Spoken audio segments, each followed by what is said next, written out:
আল্লাহকে বিশ্বাস করলেন, আল্লাহর হুকুম মানবেন বলে বিশ্বাস করলেন, কিন্তু কিভাবে মানবেন? সেজন্য রাসূলকে মানতে হবে।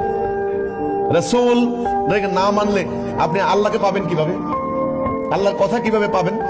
এই জন্য কলেমার মধ্যে অঙ্গীকার, এই যে মুমিনের সংজ্ঞার মধ্যে কথা আছে আল্লাহ এবং তার রাসূলের প্রতি ঈমান, লা ইলাহা ইল্লাল্লাহ মুহাম্মাদুর রাসূলুল্লাহ। আরে ভাই, এটা তো একটা বাক্য, এটা তো বাক্য। এই বাক্যটার মাধ্যমে বলা হচ্ছে আল্লাহ এবং তার রাসূলের প্রতি ঈমান।